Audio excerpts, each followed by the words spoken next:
الحمد للہ رب العالمین والعاقبۃ للمتقین والصلاة والسلام علی سید الانبیاء والمرسلین والصلاة والسلام علی آباء سید الانبیاء والمرسلین والصلاة والسلام علی امہات سید الانبیاء والمرسلین والصلاة والسلام علی اعمام سید الانبیاء والمرسلین لا سیما افضل البشر بعد الانبیاء بالقول الغالب خیر الناصرین سیدنا ابو طالب علیہ الصلاۃ والسلام وعلی آلہ واصحابہ واہل بیتہ وعطرتہ وعشیرتہ اجمعین۔ بسم اللہ الرحمن الرحیم۔ لقد کان لکم فی رسول اللہ اسوۃ حسنہ لمن کان یرجو اللہ والیوم الآخر وذکر اللہ کثیرا۔ صدق اللہ مولانا العظیم وبلغنا رسولہ النبی العظیم الرؤوف الرحیم۔ ان اللہ وملائکتہ یصلون علی النبی یا ایھا الذین آمنوا صلوا علیہ وسلموا تسلیما۔ اللہم صل علی محمد وعلی آل محمد کما صلیت علی ابراہیم وعلی آل ابراہیم انک حمید مجید۔ الصلاۃ والسلام علیک یا سیدی یا رسول اللہ وعلی آلک واصحابک یا سیدی یا حبیب اللہ۔ الصلاۃ والسلام علیک یا سیدی یا رحمۃ للعالمین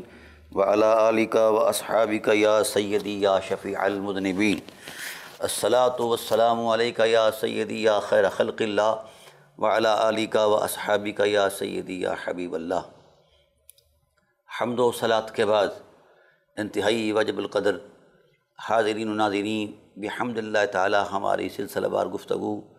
اسوہ رسول صلی اللہ علیہ وسلم کی تشکیل کے تقدس میں جاری و ساری ہے کہ اسوہ رسول صلی اللہ علیہ وآلہ وسلم محض اتفاقی حقیقت نہیں یا حادثاتی تصور نہیں، بلکہ مشیت الہی کا ایک خصوصی اہتمام ہے، اور ہم نے اس کے پس منظر کے جو دلائل دیے اور اس پر آثار پیش کیے اور احادیث اور آیات پیش کی ہیں، وہ اس بات کی غماز ہیں کہ رسول اللہ صلی اللہ علیہ وآلہ وسلم کی ذات والا صفات جن کی بابت کہا جاتا ہے کہ یہ باعث تخلیق کائنات ہیں، تو جو ذات باعث تخلیق کائنات ہو، اس کی اپنی تخلیق میں جو اللہ وحدہ لا شریک نے اپنی قدرتوں کے اہتمامات فرمائے ہیں، وہ اپنی مثال آپ ہیں۔ اللہ اکبر۔ کفار مکہ نے حضور نبی کریم صلی اللہ علیہ وآلہ وسلم کی نبوی عظمت کو چیلنج کرتے ہوئے آپ کے خاندانی وقار پر کچھ الفاظ کہے، نازیبا الفاظ کہے، اور کہا مثل محمد مثل نخلۃ فی کباء الارض، محمد صلی اللہ علیہ وسلم کی مثال تو اس کھجور کے پودے کی طرح ہے جو کوڑا کرکٹ کے ڈھیر پر پیدا ہو جاتا ہے، اگ آتا ہے۔ اس بات پر اللہ تعالیٰ کی ذات نے انتقام لیا، لیکن اس انتقام کے اندر جو متانت ہے وہ سبحان اللہ۔ اللہ تعالیٰ ارشاد فرماتے ہیں تم اس بات پر بحث کر رہے ہو کہ نبی کریم صلی اللہ علیہ وسلم کا جو خاندان ہے اس حوالے سے، ان کے تقدس کے حوالے سے، تو اللہ تعالیٰ نے جواب میں ارشاد فرمایا لقد جاءکم رسول من انفسکم عزیز علیہ ما عنتم حریص علیکم بالمؤمنین رؤوف الرحیم فإن تولوا فقل حسبی اللہ لا الہ الا هو علیہ توکلت وہو رب العرش العظیم۔ انفسکم کو انفاسکم کی بھی پڑھا گیا ہے ایک متواتر قرات کے اندر۔ اس کا مطلب یہ بنا کہ اگر آپ لوگوں نے رسول اللہ صلی اللہ علیہ وسلم کے خاندان عظمیٰ کے تقدس کو پامال کرنے کی ناکام جسارت کی، تو خالق کائنات اس بات کی گواہی دے رہا ہے کہ محمد کریم صلی اللہ علیہ وآلہ وسلم تو ان نفوس قدسیہ سے جلوہ فروز ہوئے ہیں کہ نفاستیں جن کا طواف کرتی تھیں، حرمتیں جن کا پہناوا تھیں، عصمتیں جن کا مزاج تھیں، اور شرافتیں جن سے اپنے وجود کی خیرات مانگا کرتی تھی۔ انفسکم، یہ انفس جو ہے یہ تفضیل کا صیغہ ہے، اور اس میں تفضیل وہ اسم ہوا کرتا ہے جو فضیلت کے اعتبار میں سب سے زیادہ افضل ہو۔ جس طرح زید اعلم من بکر، دو شخصوں کا کسی وصف مشترک میں شریک ہونا اور کسی وصف مشترک میں کسی پر کسی کو ترجیح دینا، فضیل دینا، یہ تفضیل ہے۔ جس طرح زید اعلم من بکر، زید زیادہ جانتا ہے بکر سے۔ تو اب مطلب یہ ہے کہ علم تو بکر کے پاس بھی ہے، لیکن زید کے پاس جو علم ہے یہ فزوں تر ہے، زیادہ ہے۔ اب یہاں بھی تفضیل ہے، نفاستوں کے تسلسل کو ایک تدریجی ارتقاء کے تقدس میں بیان فرمایا گیا ہے کہ میرا رسول صلی اللہ علیہ وسلم ان نفوس قدسیہ سے آیا ہے کہ نفاستیں جن کا مزاج تھی، اور انفس سب سے زیادہ وہ نفیس تھے جس سے اوپر کسی نفاست، لطافت، پاکیزگی، حرمت، عصمت، شرافت اور حمیت کا کوئی وجود ہی کوئی نہیں ہے۔ میرے نبی کریم صلی اللہ علیہ وآلہ وسلم کا ہر جد کریم اپنے دور میں اپنی عظمتوں کا شاہکار رہا ہے، اور اللہ وحدہ لا شریک کی مشیت کا خصوصی اہتمام بن کر رہا ہے۔ تو اس حوالے سے اللہ تعالیٰ کی ذات نے گواہی دی، اور ایک اور پس منظر میں گواہی دی۔ اللہ تعالیٰ نے ارشاد فرمایا ان حالات کو جب حضرت ابراہیم علیہ السلام کی ذات نے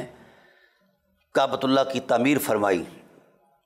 تو تعمیر کعبہ کے بعد ان دونوں نفوس قدسیہ نے، حضرت ابراہیم علیہ السلام نے اور حضرت اسماعیل علیہ السلام نے، اللہ تعالیٰ کی حضور عظمت میں ہاتھ اٹھا کر دعا کی، ربنا وجعلنا مسلمین لک ومن ذریتنا امۃ مسلمۃ لک وارنا مناسکنا وتب علینا انک انت التواب الرحیم ربنا وبعث فیہم رسولا یتلو علیہم آیاتک ویعلمہم الکتاب والحکمہ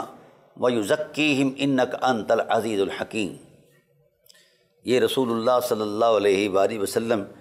کہ اسوہ کاملہ کی تشکیل میں اللہ تعالیٰ کی ذات نے بطور دلیل ان حرمت کو، عظمتوں کو بیان فرمایا ہے۔ جس اسوہ کاملہ کی تشکیل فطری کے اندر جو حقیقتیں، جو نفوس قدسیہ، جو پیکران محسوس مؤثر فطرت اسوہ رسول تھے، تو ان کی حرمت کو اللہ تعالیٰ کی ذات نے بیان فرمایا ہے، ان کے تقدس کو بیان فرمایا ہے۔ اور جناب ابراہیم علیہ السلام کی ذات نے حضور عظمت الہی میں جو بات کہی، اللہ تعالیٰ کی ذات نے بطور حکایت اس کو بیان فرما دیا، تاکہ آنے والوں کے لیے درس نصیحت بھی رہے اور درس عبرت بھی رہے۔ تو ناظرین کرام، اب آئیے اس منظر نامے میں اترتے ہیں کہ اللہ کا پیارا خلیل، اللہ کا پیارا پیغمبر حضرت ابراہیم علیہ السلام کی ذات والا صفات اور ان کے لخت جگر ذبیح اللہ، جو اپنی عظمتوں میں بہت بڑا مقام رکھتے ہیں اور حضور کے اجداد کریمہ میں جد کریم ہیں، دعا کی ربنا وجعلنا مسلمین لک۔ حضور عظمت الہی سے آواز آئی کہ میرے بندے، جب کوئی کسی کا گھر تعمیر کرتا ہے تو اس کا معاوضہ لیتا ہے، دیہڑی لیتا ہے، تو عرصہ دراز سے تم باپ بیٹا اسی بات پر لگے ہوئے ہو، تو پھر مانگو مجھ سے کیا مانگتے ہو۔ تو کمال ہے صاحب عطا کے اعلان کی، اور کمال ہے طلب کرنے والوں کی، چونکہ ہر دو طرف سے کوئی ذاتی غرض نہیں، صرف محبت کے ولولے ہیں، احسان کی عظمتیں ہیں اس کی طرف سے، انعام کی حرمتیں ہیں اس کی طرف سے، اور یہ نفوس قدسیہ سراپا تمنا بن کر کھڑے ہیں۔ چاہیے تو یہ تھا کہ اس معاوضے پر کوئی بڑی ساری جاگیر اپنے نام لگوا لیتے، کوئی بڑی سارا سرمایہ جمع کر لیتے، کوئی بڑا سارا انعام یا کسی اور مرتبے کا، اور کچھ نہ صحیح تو آخرت کے لیے کچھ مانگ لیتے، کچھ نہیں مانگا۔ حضور عظمت الہی میں عرض کرتے ہیں دونوں باپ بیٹا، باپ بھی پیغمبر ہے اور جد الانبیاء ہے، اور بیٹا بھی پیغمبر ہے۔ اللہ اکبر۔ کہا کیا ہاتھ اٹھا کر، ربنا وجعلنا مسلمین لک، اے اللہ تیری رحمت اگر آمادہ عنایت ہو چکی ہے تو ہم جب تک زندہ رہیں تب تک تیرے حضور ہم نیاز مند رہیں، ہماری گردنیں جھکی رہیں، تو ہمارا مولا ہو اور ہم تیرے بندے ہوں۔ اللہ اکبر۔ کیا خواہش ہے، کیا دعا کا تقدس ہے، کیا اس تمنا طلب کی حرمت ہے کہ جو ضرورت کی چیزیں ہیں، انسانی فطرت کے تقاضے ہیں، اس کے مطابق کچھ بھی نہیں مانگا ہے تو اللہ کی بارگاہ عظمت میں حضور بندگی مانگا ہے، نیاز بندگی مانگا ہے، یہ ہے وہ فطرت سلیمہ، اذ جاء ربہ بقلب سلیم، اذ جاء ربہ بقلب سلیم، یہ وہ مرتبہ ہے جو کسی اللہ کے خلیل ہی کا ہو سکتا ہے۔ ایسے حالات میں اگر اس وقت بھی مجھے کچھ کہے کوئی شخص کہ آپ کچھ مانگو، تو ضرور ہے میں اپنی ڈیمانڈ، اپنی ضرورت، اپنی خواہشات کے مطابق بہت کچھ مانگوں گا، لیکن جن کے نفوس قدسیہ کے اندر اللہ کی رضا کے علاوہ کچھ جذبہ تمنا ہی نہ ہو، کوئی احساس طلب ہی نہ ہو، تو وہ کیا مانگ سکتے ہیں؟ تو کائنات کی کوئی حقیقت ان دونوں نفوس قدسیہ کے سامنے نہ ٹھہر سکی اس حوالے سے کہ ہم کس چیز کی طلب کریں۔ اگر انہوں نے طلب کیا بھی ہے تو محض اللہ کے حضور اپنی نیاز مندی کو قبول کیا، طلب کیا ہے، اور اللہ کی رضا کو طلب کیا ہے۔ اس سے بڑی اور حرمت کیا ہو سکتی ہے؟ یہ بنیادی اکائی ہے انسانی فطرت کی عظمت کی۔ جب جو عمل ہو بے غرض، اس کی جزا کچھ اور ہے۔ جو لوگ اخلاص کی عظمت میں سرشار رہتے ہیں، ان پر تو انعامات کی صرف بارش نہیں ہوتی، خود صاحب انعام انہیں میسر آ جایا کرتا ہے، وہاں ترازو نہیں لگایا جاتا۔ اس لیے اللہ تعالیٰ کی ذات نے ارشاد فرمایا ان اللہ لا ينظر الی اجسامکم ولکن اللہ ينظر الی قلوبکم، اللہ تعالیٰ تمہارے اجسام کی لطافت کو نہیں تکتا، تمہارے دل کے اندر جو چھپے ہوئے ارمان ہیں محبت کے، ان کی حرمت کو تکتا ہے۔ اب دونوں پیغمبروں نے کس تقدس کے ساتھ، حالانکہ ان کو اجازت تھی کہ جو چاہتے ہو وہی مانگو، تو ایک اللہ کا خلیل ہے، دوسرا ذبیح اللہ ہے، کیا کہہ رہے ہیں؟ ربنا وجعلنا مسلمین لک، اے اللہ جب تک ہمارے سانسوں میں، ہمارے پیکر عصمت کے اندر رمق حیات باقی رہے، زندگی کا کوئی تسلسل رہے، تو اے اللہ تیرے حضور ہمیں نیاز مندی کا تحفہ ملتا رہے، ہم عاجز بندے بن کر رہیں، تو ہمارا مولا بن کر رہے، عجز و انکسار کی اس حرمت میں ہمیں قبول فرما، اور ہماری گردنیں تیری رضا میں جھکی رہیں، ایک لمحہ کے لیے بھی ہماری گردن تیرے حضور سے ادھر ادھر نہ ہو۔ اے اللہ تو کتنی بڑی عظیم ذات ہے۔ ربنا وجعلنا مسلمین لک، اللہ تعالیٰ نے ارشاد فرمایا تم پہلے ہی میرے پیغمبر ہو، ایک خلیل ہے، ایک میرے نام پر ذبح ہونے والا ہے، اور یار کچھ مانگو، اس کے علاوہ بھی کچھ مانگو، آج میری رحمت آمادہ عنایت ہو چکی ہے، مانگو کیا مانگتے ہو؟ تو مانگنے والوں نے پھر کیا مانگا؟ ربنا وجعلنا مسلمین لک ومن ذریتنا امۃ مسلمۃ لک، اے ہمارے رب ایک تو ہمیں اپنا فرما بردار بنا، اپنی غلامی میں رکھ، اپنی بندگی میں رکھ، اگر پھر آمادہ عنایت ہو چکا ہے تو پھر اے اللہ ہماری اولاد میں سے ایک ایسا طبقہ انسانیت پیدا فرما، امۃ مسلمۃ لک،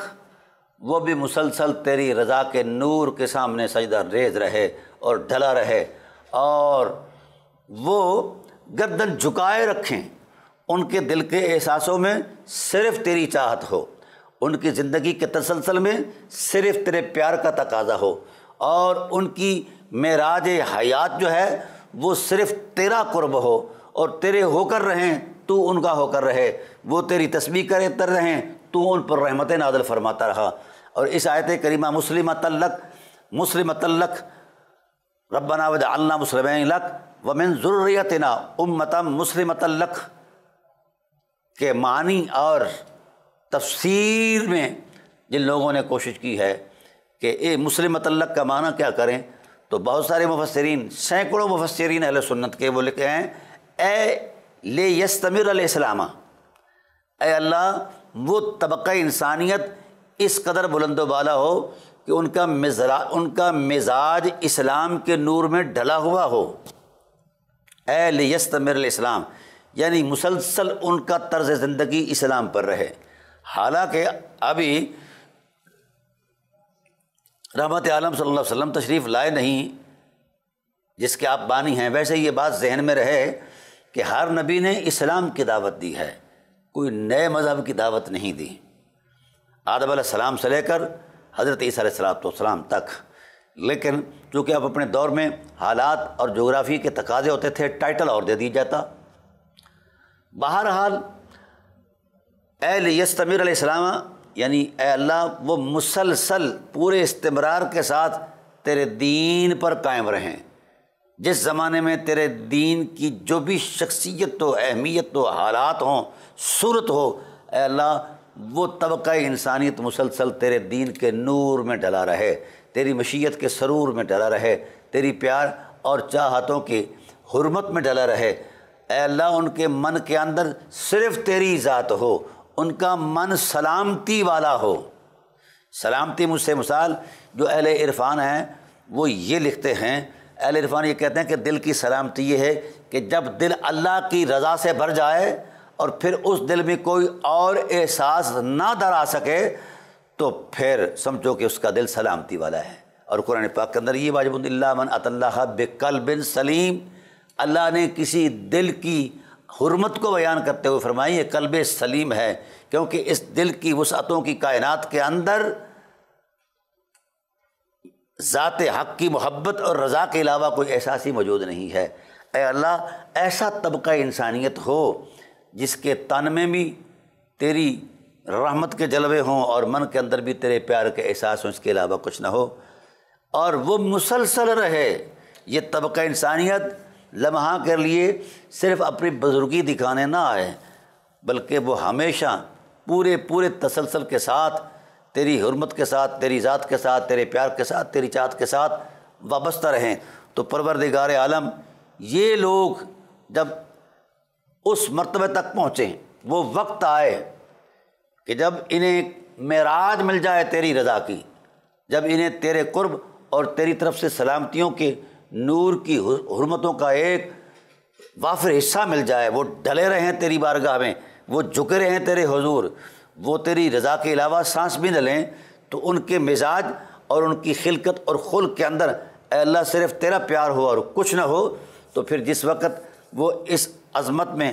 کامل ہو جائیں، ربنا وبعث فیہم رسولا، اے اللہ ہماری دعا یہ ہے پھر ایسے لوگوں میں سے شان والا رسول بھیج دے۔ اب بات بڑی سادی ہے لیکن گہرائی میں سمندر سے بھی زیادہ گہری ہے۔ سادی اس لیے کہ ایک دعا ہے، بندہ اس کی عادت ہے کہ وہ اپنے مولا سے دعا کرے، لیکن جب نتائج دعا سامنے آتے ہیں، ہم نے کوئی بھی دعا کی اگر قبول ہوئی تو اس کے نتائج سامنے آ گئے، وہ ہماری خواہش کی حد تک اس کا ربط رہا اور اس کا تعلق رہا، جب خواہش ختم ہوئی تو اس کا ربط بھی ختم ہو گیا۔ یہ وہ دعا ہے جس کے تقدس کو، جس کی حرمت کو حرمت دعا بھی سلام کرتی ہے کہ کیسی عظیم دعا ہے۔ ذات کے لیے کچھ نہیں مانگا، مزدوری وہ ذاتوں کے اعتبار سے کر رہے تھے، ابراہیم علیہ السلام بھی اپنی ذات کے اعتبار سے مزدوری کر رہے ہیں مزدوری، اور اسماعیل علیہ السلام کی ذات والے صفات بھی اپنی ذات کے حوالے سے مزدوری کر رہے ہیں، لیکن جب تقاضا آیا داد و دہش کا، نعمتوں کے میسر آنے کا، تو اپنی ذات کو دونوں نفوس قدسیہ نے ہٹا کر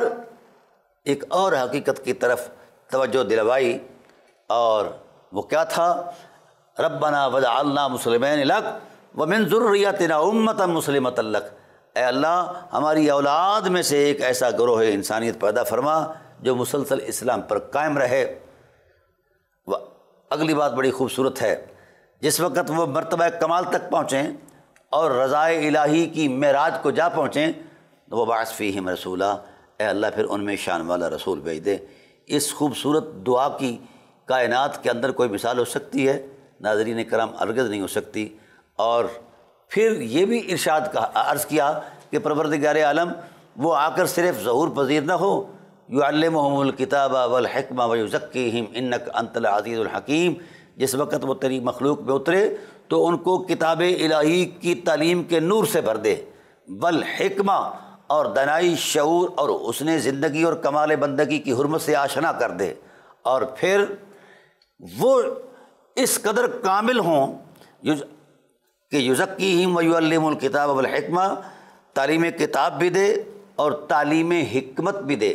یہاں یہ بات قابل غور ہے، حکمت سے مراد ہر عرف علم والے نے اپنا معنی اخذ کیا ہے، اور حکمت کا مطلقاً معنی دانائی اور شعور ہے، اور بہت سارے مفسرین اس طرف گئے ہیں کہ اس حکمت سے مراد سنت ہے، وہ روشن زندگی کا طرز ہے، وہ اسوہ کاملہ کی عظمت ہے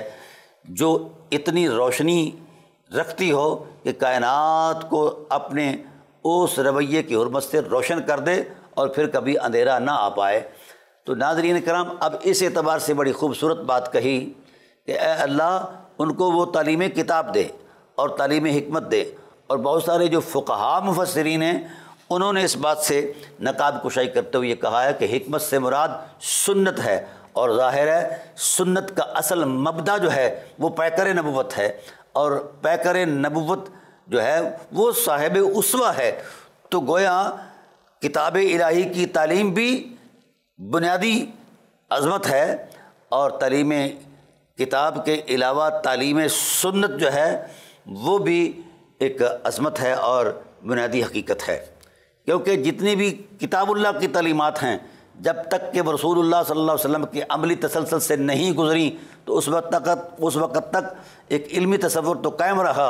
اسوہ نہیں مل پایا کسی کو، کیونکہ رسول اللہ صلی اللہ علیہ وآلہ وسلم کا سارا اسوہ، ساری حیات عصمت وحی کے نور میں ڈلی ہوئی ہے، اور وحی کے نور کے تسلسل کے ساتھ رواں دواں ہے اور تسلسل پذیر ہے۔ اب ناظرین کرام، حکمت کی بات ہوئی کہ حکمت سے مراد اگر سنت ہے تو حکمت کہتے کس کو ہیں؟ ہر چیز کو اس کی حقیقت میں رکھنا یہ حکمت ہے، دانائی ہے، شعور ہے۔ مثلا خدائے ذوالجلال کی حکمت نے اگر آسمان کا سینہ اتنا چوڑا بنایا ہے تو اس کی حکمت نے یہ بھی طے فرمایا ہے کہ اس کے اندر جو ہیں سیارگان کی گردش رہے اور لوگ روشنی سے بھی مستفید ہوتے رہیں اور ان کی برکات سے بھی مستفید ہوتے رہیں، یہ حکمت ہے۔ اگر ستارے، یہی سیارے یا ستارے زمین پر دے مارے جاتے تو خلاف حکمت تھا، مفید نہیں ہو سکتے تھے۔ تو جہاں جس چیز کو جس کے لیے وہ بنی ہے اس حیث کے اندر رکھا جائے تو وہ حیث حکمت کہلاتی ہے۔ اور انسان کو جس تخلیق کے سانچے میں پیدا کر کے جس حکمت کی عظمت میں سے پیدا فرمایا گیا، اگر انسان لوٹ کر اسی سانچے حرمت میں اتر آئے تو پھر وہ اللہ کا محبوب بن جایا کرتا ہے، کامل ولی بن جایا کرتا ہے۔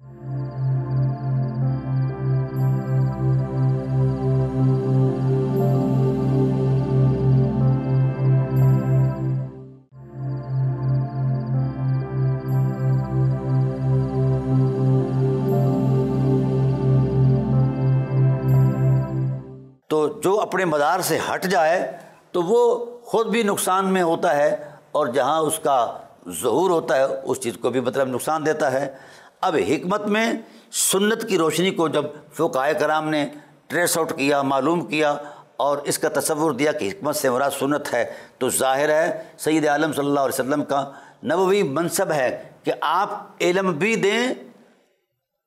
کائنات کو روشنی دینے کے لیے،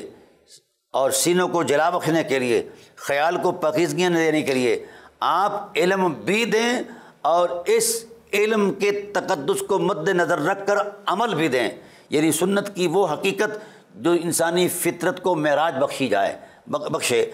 وہ نعمت عطا کر دیں۔ یعلمہم الکتاب والحکمہ ویزکیہم، اور پھر اے اللہ وہ ایسا محبوب ہو جس کی نگاہ ناز میں اتنی حرارت اور لطافت ہو کہ ہر امتی کے دل کے احساسوں میں اتر کر اس کی حفاظت کرے، اس کی نگاہ جو ہے وَيُزَكِّيهِمْ، تزکیہ کر دے، اس کے من کے اندر سے جو میل کچیل ہے وہ نکال دے۔ اللہ اکبر، اللہ اکبر۔ یہی یہ چیزیں ہیں جو اسوہ سے تعلق رکھتی ہیں۔ تو دل کی خواہشوں سے، دل کی کائنات سے اگر وہ غیر ضروری احساسات نکل جائیں اور غیر معقول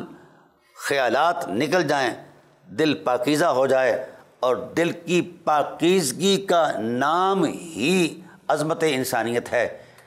جس شخص کا دل جتنا پاک ہوگا، حضور نبی کریم صلی اللہ علیہ وآلہ وسلم کی ذات والا صفات نے یہاں ایک بڑا خوبصورت تصور دیا ہے۔ ارشاد فرمایا ان فی الجسد لمضغۃ وان صلحت صلح الجسد کلہ، یقیناً اس وجود کے اندر ایک خون کا لوتھڑا ہے،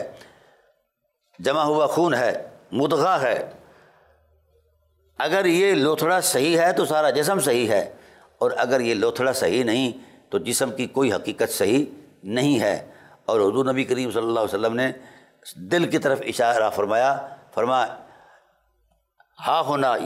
یعنی وہ حقیقت یہاں ہے، دل کے اندر ہے۔ دل اگر صحیح ہے تو سارا جسم صحیح ہے۔ آج بھی ویسے میڈیکل لائن کے اندر یہ بات موجود ہے کہ دل کی شریانوں کے اندر اگر خون کی گردش موجود ہے تو شریانیں بلاک نہیں ہوں گی، ہارٹ اٹیک نہیں ہوگا۔ اگر کہیں شریانوں کے اندر خون پھنس جائے یا اور کوئی چیز آ جائے تو خون کی گردش رک جائے تو دل بلاک ہو جاتا ہے، بندہ مر جاتا ہے۔ یہ انسان کی اس طرح کی طبعی موت کا ہے، اگرچہ یہ حادثاتی موت ہے، اللہ تعالیٰ اس سے بچائے، حضور نے پناہ مانگی ہے، لیکن حکمت یہ ہے کہ دل کے اندر جو خون کی رگیں ہیں ان کے اندر اگر خون مسلسل جاری نہیں رہتا تو دل ڈیڈ ہو جاتا ہے، بندہ مر جاتا ہے۔ ایسے ہی اس کے علاوہ بھی دل کی ایک حقیقت ہے جس کے اندر خون تو نہیں چلتا، اللہ کے حسن کے انوار و تجلیات کے جلووں کا تسلسل جاری اور ساری رہتا ہے۔ رسول اللہ صلی اللہ علیہ وآلہ وسلم کی حسن رحمت کے جلووں کی رعنائیاں وہاں اپنا ڈیرا لگاتی ہیں۔ تو ناظرین کرام، اب اگر کسی شخص کا دل، اس کی شریانیں بند ہو جائیں تو بندہ مر جاتا ہے، تو جس دل کی روحانی عظمت میں وہ انوار و تجلیات کا تسلسل باقی نہ رہے، دل لوٹ جائے کسی اور طرف، جس کے لیے دل بنایا گیا تھا اس کے لیے اس کا استعمال نہ کی جائے، لوٹ جائے کسی اور حقیقت کی طرف، تو پھر صرف بندہ مردہ نہیں ہوتا بلکہ انسانیت کا جنازہ نکل جاتا ہے، انسانیت ختم ہو جاتی ہے۔ اور اللہ وحدہ لا شریک کی ذات نے زندگی کی جہاں نشاندہی فرمائی، بڑا عجیب تصور دیا، قرآن پاک کی آیات کئی بینات کے اندر وہ موجود ہے۔ اللہ تعالیٰ ارشاد فرماتے ہیں کہ میرے حبیب ان کو زندگی کی حقیقت بیان کرو۔ حضور نبی کریم صلی اللہ علیہ وآلہ وسلم حرم کعبہ میں تشریف لائے تو لوگ کعبۃ اللہ کے اندر بتوں کی پوجا کر رہے تھے، پرستش کر رہے تھے، تو مزاج نبوت میں یہ بات بڑی ناگوار گزری۔ کہا پروردگار عالم، تیرے پاک حرم کے اندر بتوں کی پلیدی اور پھر اس کی پوجا، تو اللہ تعالیٰ نے ارشاد فرمایا حبیب ویزکیہم، آپ کا مرتبہ ہے، ہم نے آپ کو رسالت کا نور اسی منصب کے حوالے سے دیا تھا کہ آپ کائنات والوں کا تن بھی پاک کر دیں اور من بھی پاک کر دیں۔ ناظرین کرام، جب رسول اللہ صلی اللہ علیہ وسلم نے اپنے منصبی عظمت کے مطابق کفار مکہ کو، مشرکین مکہ کو، بت پرستوں کو ارشاد فرمایا لا تعبدوا الاصنام فاعبدوا اللہ لعلکم تفلحون، اے لوگو بت پرستی کو چھوڑ دو،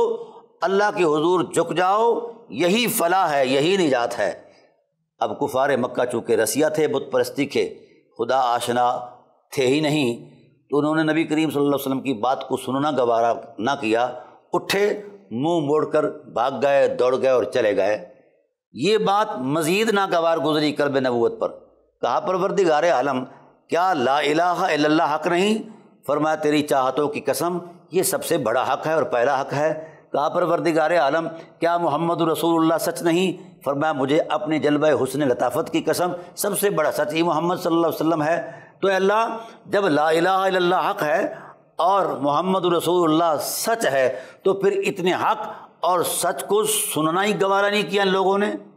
تو اللہ کی غیرت نے جواب دیا انک لا تسمع الموتیٰ ولا تسمع الصم الدعاء، اے میرے حبیب حق اور سچ کی باتیں مردے نہیں سنا کرتے۔ حضور کو حیرت ہوئی، اے خالق فطرت، زندگی کی رونق سانسوں کی روش سے ہے، روح کی تازگی سے ہے، حرکات و سکنات سے ہے، خورد و نوش سے ہے، یہ ساری چیزیں ان کے اندر تسلسل پذیر ہیں پروردگار عالم، کہ یہ سانسوں کے باوجود بھی مردہ ہیں؟ فرمایا حبیب ہاں پھر بھی مردہ ہیں۔ اے اللہ، روح کے باوجود بھی مردہ ہیں؟ فرمایا ہاں پھر بھی مردہ ہیں۔ حرکات و سکنات کے باوجود بھی مردہ ہیں؟ فرمایا ہاں پھر بھی مردہ ہیں۔ پروردگار عالم، جب یہ مردہ ہیں، تیرے کائنات کے اندر ایک زندگی کا بھی نظام بنایا ہوا ہے، موت کا بھی نظام بنایا ہوا ہے۔ زندگی کے نظام کا تسلسل سانسوں کی روش سے چلتا ہے اور روح کے وجود سے چلتا ہے، اور موت کا تسلسل یہ ہے جب کبھی کوئی عادی سبب بنتا ہے یا کوئی حادثہ ہوتا ہے اور ملک الموت جو فرشتہ ہے اسرائیل وہ آتا ہے، روح کف سے انسری سے قبض کرتا ہے، اٹھاتا ہے۔ یہ سارے تعینات ہیں، موت کے تصورات ہیں اور یہ ساری شناختیں ہیں موت کے حوالے سے، تو ان پر تو کچھ وارد ہوا ہی نہیں۔ موت کا جو نظام ہے تیرے ہاں، اس نظام کا تو ایک قاعدہ بھی یہاں منظر عام پر نظر نہیں آتا۔ پروردگار عالم، یہ مردہ ہیں، مجھے اس سے اعتراض نہیں کہ آپ نے ان کو مردہ کیوں کہا، جو آپ نے کہا وہ یہ حق ہے۔ آپ خالق ہو، مالک ہو، کسی مردہ کو زندہ کہو تو بھی آپ کو حق ہے، مردہ کو زندہ کہو تو بھی آپ کو حق ہے، پر اے اللہ فلسفہ بیان کر دے، حکمت بتا دے۔ زندگی کے اندر جو رمق حیات کا تسلسل ہے وہ بھی ان کے اندر موجود ہے، یہ پھر بھی مردہ ہیں، تو ان کے اس طرح کی موت جو ہے، ان کی موت کا یہ معاملہ جو ہے، اس کا سبب کیا ہے؟ یہ کب مرے ہیں؟ یہ زندہ، ان زندوں کو بھی مردہ کہا گیا، اس کی صورت کیا ہے، وجہ کیا ہے، ان کے مرنے کا وقت کیا ہے اور سبب کیا ہے؟ یہ رسول اللہ صلی اللہ علیہ وسلم نے اللہ تعالیٰ کی ذات سے پوچھا تو بارگاہ عظمت الہی سے آواز آئی، میرے حبیب اذا ولوا مدبرین، تیری چاہتوں کی قسم ہم نے قانون بنایا ہوا ہے، کائنات کا کوئی شخص، کائنات کا کوئی باسی زندگی کے جس طرز اور جس سمے میں بھی تجھ سے منہ موڑے گا وہ زندہ بھی مردہ ہے، وہ زندہ بھی مردہ ہے، اور کائنات کے جس شخص نے تیری ذات سے جب بھی منہ موڑا وہ زندہ بھی مردہ ہے، اور کائنات کے جس شخص نے تجھے قبلہ محبت مانا، کعبہ ایمان مانا، تو وہ مر بھی جائے تو بھی زندہ ہے۔ محبوب، میری غیرت نے ان زندوں کو مردہ اس بنیاد پر کہا کہ انہوں نے تیری ذات کی بات کو سننا گوارا نہیں کیا، منہ موڑ کر چلے گئے ہیں۔ اب الوہی نظام کے اندر ان کو مردہ ڈکلیئر کیا جاتا ہے، یہ مردہ ہیں۔ تو گویا جس ذات والا صفات کی روشن محبت جو ہے مردوں کو زندہ کر سکتی ہے، جس ذات والا صفات کی روشن چاہت جو ہے یہ مردوں کو زندہ کر سکتی ہے، اگر وہ من کا رانجھا میسر آ جائے، اس کی رضا، اس کی سیرت کا نور میسر آ جائے، تو پھر کتنی بڑی معراج ہے حضرت انسان کی۔ اس لیے ناظرین کرام، میں گزارش کرتا ہوں کہ آئیے ہم اسوہ رسول کی اس عظمت میں اتر جائیے جس عظمت کی تشکیل کے لیے خدا نے کئی ہزار سال تک اہتمام قدرت فرمایا ہے، اور پہلے انوار و تجلیات کے ماحول میں وہ تربیت فرماتا رہا، پھر اس کے بعد جس نفس رحمت سے رسول اللہ صلی اللہ علیہ وآلہ وسلم کی ذات نے گزرنا تھا ان کی بھی تربیت فرمائی، اور ان کو بھی اخلاق عظیمہ کے ساتھ وابستہ کیا، اور ان کی خلقت کو، ان کے اخلاق کو اپنی حرمت کے ساتھ سجاتا رہا۔ تو ناظرین کرام، بڑا عجیب سا فلسفہ ہے اس حکمت میں کہ ہر شخص، خواہ وہ مرد تھا خواہ وہ عورت تھی، اللہ تعالیٰ کی ذات نے اس کی خلقت کو، اس کے خلق کو اس مرتبہ کمال تک پہنچایا جو میرے محبوب صلی اللہ علیہ وآلہ وسلم کے شایع نشان تھا۔ پھر اللہ تعالیٰ کی ذات نے اس کی وجود کا حصہ بنایا حضور سید عالم صلی اللہ علیہ وسلم کے جوہر عظمت کو۔ تو کتنا بڑا اہتمام قدرت ہے، کتنا بڑا انصرام قدرت ہے کہ اللہ تعالیٰ اور حضور صلی اللہ علیہ وسلم نے ارشاد فرمایا کہ حضرت آدم علیہ السلام سے لے کر حضرت عبداللہ علیہ السلام تک، حضرت آمنہ صلوات اللہ علیہ سے لے کر حضرت حوا صلوات اللہ تعالی علیہ تک، میرے جتنے بھی آباء و اجداد اور جدات مبارکہ آئی ہیں، نانیاں ہیں، دادیاں، جس بھی رشتے میں جو بھی عظمتیں آئی ہیں جن کا تعلق میری ذات سے وابستہ رہا، اللہ نے ان کو کردار کی پختگی ایسا عطا فرمائی تھی، اور ایسا اخلاق کریمہ، اخلاق عظیمہ اور خلق عظیمہ، عصمت مآب یوں عطا فرمایا تھا کہ ان کے ارادوں میں بھی اتنی قوت تھی کہ ان کے من کے اندر کبھی وسوسہ گناہ گزر ہی نہیں سکا۔ اللہ اکبر، من الاقدار والوساوس، یہ الفاظ آئے ہیں۔ جس راہوں سے اللہ کے پیغمبر نے گزرنا تھا، کسی شخص کے من میں گناہ کا خیال بھی نہیں آیا، گناہ کا ارتکاب تو دور کی بات ہے۔ فرمایا فلم یصبنی شیء من عہد الجاہلیت، پھر ان کی یہ شان ہے کہ انہوں نے اپنے اولو العزمی اور عظیمت کے جذبوں کے ساتھ اتنی حفاظت فرمائی اپنے وقار کی، اپنے اخلاق کی، اپنے کردار کی، کہ مجھ تک انہوں نے عہد جاہلیت کا کوئی احساس بھی نہیں پہنچنے دیا، کوئی خیال بھی نہیں پہنچنے دیا۔ تو یہ ہے اہتمام قدرت، اور اسی تسلسل کے ساتھ اہتمام ہے جس تسلسل کے ساتھ اللہ اپنے محبوب کی اسوہ کاملت کی تشکیل کر رہا ہے۔ جو روحانی تشکیل کا تسلسل تھا وہ بھی اپنی شان آپ تھا، اور جو جسمانی حرمت کا تسلسل تھا وہ بھی اپنی حرمت آپ ہے۔ اللہ تعالیٰ کی ذات نے جناب جبرائیل علیہ السلام سے فرمایا کہ جاؤ یار، زمین میں جا کر پھرو، زمین کا انگ انگ چھان مارو، خواہ وہ ریت کے ذرے ہوں ان میں بھی اتر جاؤ، خواہ وہ پہاڑوں کے سنگریزے ہوں ان میں بھی اتر جاؤ، نرم زمین ہو اس میں بھی اتر جاؤ، سنگلاخ زمین ہو اس میں بھی اتر جاؤ، چھان مارو اور تلاش کرو پاکیزگی کی خوشبو کہاں سے آتی ہے، پاکیزگیاں کہاں محسوس کرتے ہو، طہارتیں کہاں محسوس کرتے ہو۔ تو جناب جبرائیل علیہ السلام آئے، اور یہ بات حضور سید عالم صلی اللہ علیہ وآلہ وسلم کو جبرائیل علیہ السلام خود سنا رہے ہیں، اور ام المومنین حضرت عائشہ صدیقہ صلوات اللہ تعالیٰ علیہا اس کو نقل کر رہی ہیں۔ فرمایا اتانی جبرائیل فقال علی یا محمد ان اللہ بعثنی فطفت شرق الارض و مغربها و ساحلها و جبلها فلم اجد حیا خیرا من مدرا۔ یا رسول اللہ، اللہ تعالیٰ کی ذات نے مجھے پاکیزہ اخلاق اور کردار کی جستجو میں بھیجا کہ پتہ کرو کائنات کے واسیوں میں سب سے زیادہ پاکیزگیاں کس کے دامن کے ساتھ وابستہ ہیں، حرمتیں اور عصمتیں کس کے پاس ہیں۔ تو یا رسول اللہ، میں نے پھر پوری کائنات کا جائزہ لیا، چھان مارا، انگ انگ کائنات کا میں نے دیکھا، تو میرے آقا عربوں کے علاوہ پاکیزگیاں کہیں نظر نہیں آئیں۔ پھر اللہ نے فرمایا کہ عربوں کے اندر بھی تلاش کرو۔ پھر میں عربوں میں تلاش کیا تو یا رسول اللہ آپ کا قبیلہ مدر کے علاوہ فضیلت کے اعتبار سے افضل مجھے اور کوئی نظر نہیں آیا۔ پھر میں نے مدر کے اندر غور کیا، فلم اجد خیرا من مدر ثم امرنی فطفت فی عمر فلم اجد حیا خیرا من کنانا۔ پھر قبیلہ مدر کی جو شاخ ہے کنانا، پھر وہ انسانیت کے اعتبار سے سب سے زیادہ پاکیزہ نظر آئے۔ اور پھر اس کے بعد یا رسول اللہ صلی اللہ علیہ وسلم ثم امرنی فطفت فی کنانا، پھر میں نے کنانا کے انگ انگ کو چھان مارا، ہر ایک فرد کو، فلم اجد حیا خیرا من قریش، پھر قریش سے افضل پاکیزگی کے اعتبار سے کائنات میں کوئی نظر نہیں آیا، نفاست اور لطافت کے اعتبار سے۔ پھر عرض کی یا رسول اللہ، پھر اللہ تعالیٰ کی ذات نے مجھے حکم بھی دیا، ثم امرنی فطفت فی قریش، پھر میں قریش کے ہر فرد میں گھوما کہ پاکیزگیاں کہاں آ کر معراج پذیر ہوتی ہیں۔ فلم اجد حیا خیرا من بنی ہاشم، یا رسول اللہ پھر بنی ہاشم سے افضل کائنات میں نظر نہیں آیا، پاکیزگی کے اعتبار سے اور اخلاق کی پختگی کے اعتبار سے، کردار کی حرمت کے اعتبار سے۔ ثم امرنی ان اختار فی انفسہم،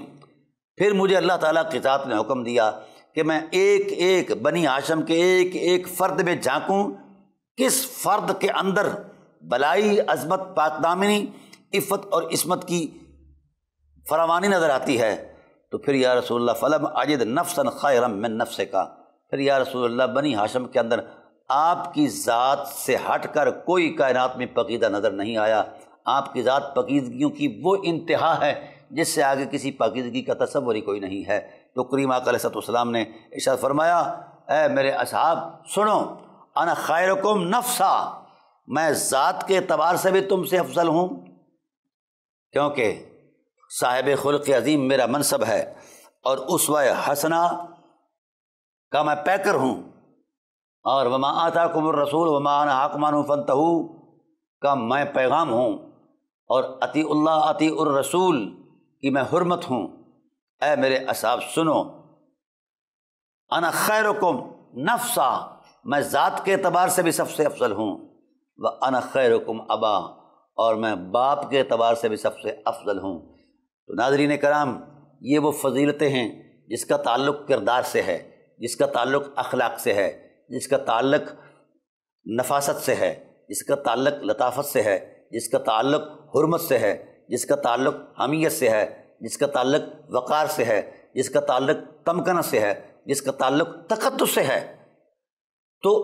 اتنا بڑا اہتمام، اور یہ گواہی دے گیا حضرت جبرائیل علیہ السلام جو فرشتوں کا رسول ہے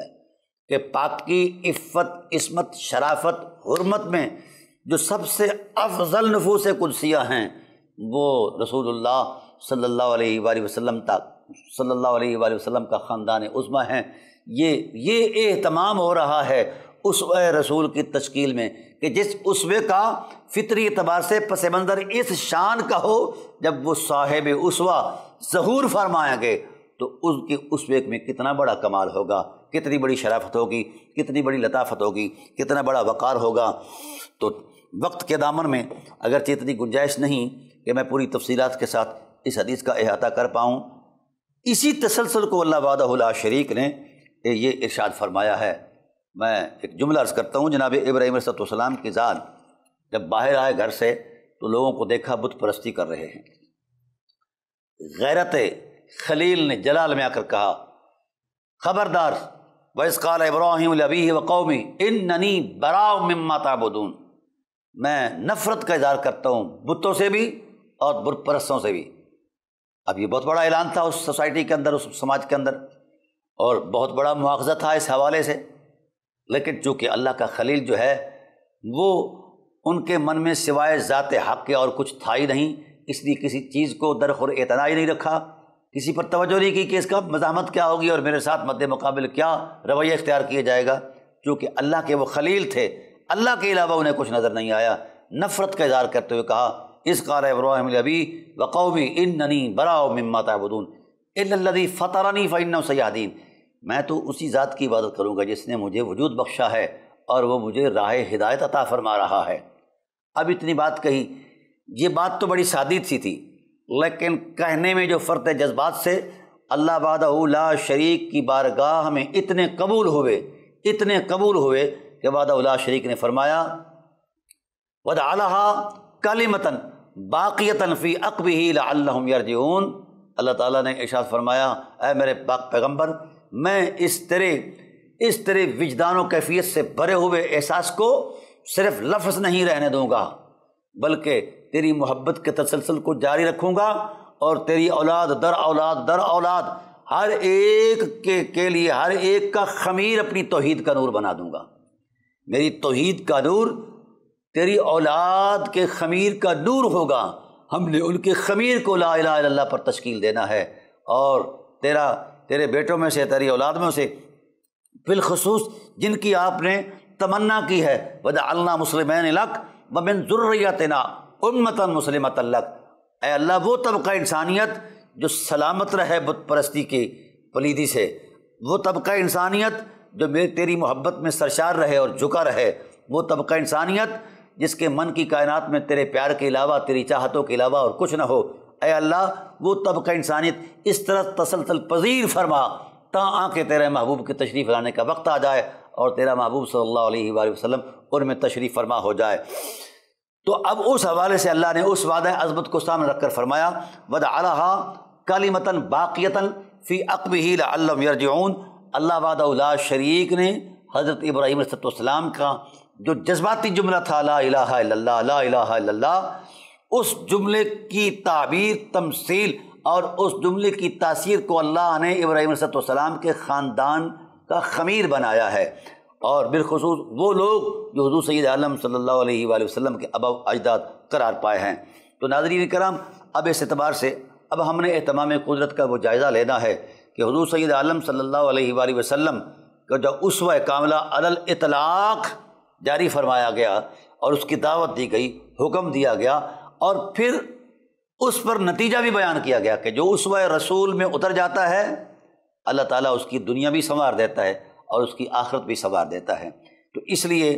نجات کا ایک ہی راستہ ہے اور فلاح کی ایک ہی صورت ہے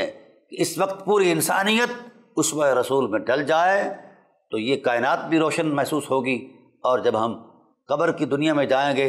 تو قبر کی مٹی بھی ہمارا اس طرح انتظار کرے گی جس طرح دلہن کا بستر اس کا انتظار کرتا ہے۔ جناب والا، اسی طریقے کے ساتھ یہ ایک خیر ہے، بلائی ہے، اگر اس میں کسی قسم کی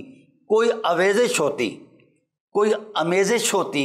تو خدا ہو کر کبھی علی الاطلاق اس کی دعوت نہ دیتا، اس کا حکم نہ دیتا۔ خدا ذوالجلال نے جس حقیقت کا حکم خدا ہو کر دیا ہے تو اپنی پوری حکمت کی آبوتاب کے ساتھ دیا ہے اور پورا ترازو کر کے دیا ہے، کوئی کمی اور کوئی کجی اس کے نہ فیصلوں میں کوئی کمی ہے، نہ ارادوں میں کوئی کجی ہے، اور نہ ہی اس کے عمل کے اندر کسی قسم کا کوئی نقص ہے۔ جو وہ کرتا ہے وہی حق ہے۔ تو ہم اللہ کا شکر بجا لاتے ہیں کہ اللہ تو نے ہمیں وہ محبوب عطا فرمایا ہے جس کے اسوہ حسنہ کی تشکیل کے لیے تیری الوہی حسن کے جلووں کا ایک تسلسل جاری ہے۔ ہمارے آقا کریم علیہ السلام اگر عالم امر میں رہیں تو تیرے حسن کے جلووں کا اس پر پہرا رہتا ہے ان پر، اگر عالم شہادت میں تشریف فرما ہوں تو بھی تیری نگاہوں کا پہرا رہتا ہے۔ تیرے حسن کے جلووں کے اندر ہمارے آقا علیہ السلام تشریف فرما ہوتے ہیں، ہر لمحہ ان کی تو حفاظت اور سیادت فرماتا ہے، اور ان کی عصمت کا تو یا اللہ محافظ ہے، پروردگار عالم۔ اب اتنے بڑے اہتمام قدرت کے باوجود اگر کوئی بدبخت کہیں سے کسی اعتبار سے انگشت نمائی کرے اور یہ کہے اپنے خیال کی دنیا میں، دلیل نہیں، اپنے مذہب کی عصبیت میں اتر کر کوئی ایسی بات کہے جس بات کا نہ مزاج رسول سے تعلق ہے نہ مشیت الہی سے تعلق ہے، تو کیا وہ بات قابل قبول ہو سکتی ہے؟ ناظرین کرام، ہرگز ایسی بات قابل قبول نہیں ہو سکتی۔ وجہ اس کی یہ ہے کہ اللہ نے اپنے محبوب کو وہ کمال اسوہ عطا فرمایا ہے جس اسوے کی طاقت میں پورے قرآن کی آیات دلیل بن کر کھڑی ہوئی ہیں۔ اللہ وحدہ لا شریک کی بارگاہ میں دعا ہے کہ اللہ ہمیں اسوہ رسول کی برکات سے مستفید فرمائے۔ وما علینا الا البلاغ المبین۔